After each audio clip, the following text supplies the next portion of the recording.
Yeah, hi, I'm Paul. That's PaulArcher.com. I want to talk to you about managing a bunch of people who sell, managing a company, managing a sales team, managing a bunch of mortgage advisors, maybe a coach, supervisor, whatever your role is, or if you aspire to that role as well. You can read thousands of books on how to manage, how to motivate. And there's so much talk about motivation and recruiting and all those things. Now, I heard recently at a conference a senior director stand up talking about how he manages. Really cool stuff he came out with. And he comes out with this 3x3 concept. And I call this the 3x3, leadership or management, sales manager sort of concepts really, 3x3. And the whole point is you have three aspects that you want to talk about. The first one is behaviours.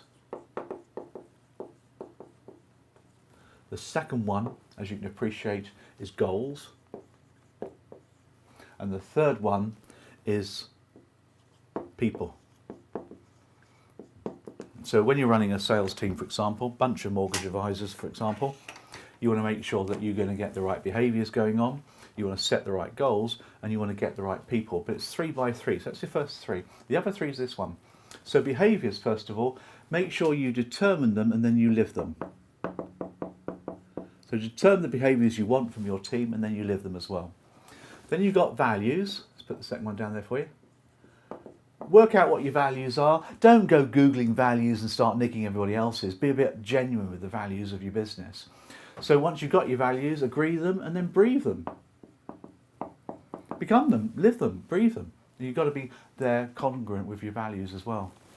And the final one is engagement. Make sure that you encourage engagement amongst your team. Everybody engages with each other. So encourage it and do it yourself. So, get out there, DIY the engagement. So that's your first 3x3. So make sure you get your values, breathe them, get your behaviours sorted, live them, engagement with each other. Make sure you do it as a leader as well. And that's a cool one. And don't go putting your values on a poster in reception because that doesn't make people live them. Values are going to come from the people that work with you and around you. It's going to be part of the DNA of the company. It's got to be real values, not just ones you make up to keep everybody happy. Then it comes to goals. First of all, you have to set goals.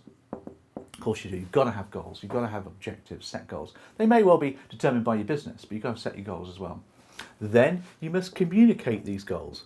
You must tell people what the goals are. They need to be aware of them. They need to be aware of them continually. And then you want to measure them and then lead by them as well. So you've got to keep going on, measure and lead by the goals. Makes sense, doesn't it? I like the third one, this one. First of all, people. You want to attract good people.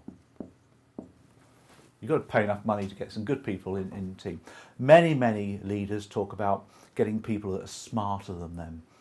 Was it Steve Jobs, deceased of course, massively important guy for Apple.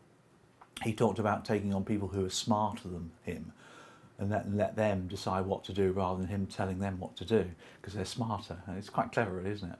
You need a lot of self-confidence and belief in yourself to do that, to attract somebody that's better than you and then let them get on with it. That's really key. The big one is to keep the people.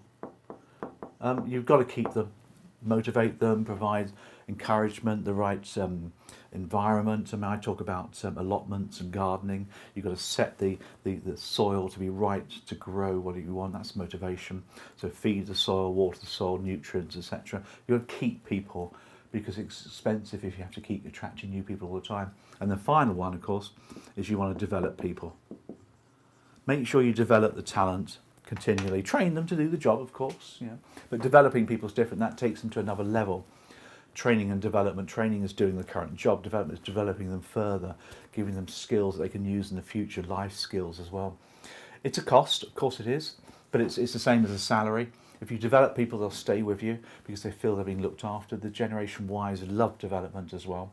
We're in a full economy. There's no unemployment in this country at all. Well, there's 1.4%, but these people are always unemployed. So you've got to attract people and you've got to develop them and you've got to make them better at the job as well. So that's really key. So I like that. 3x3 sales management. Quite straightforward, really, when it comes to it.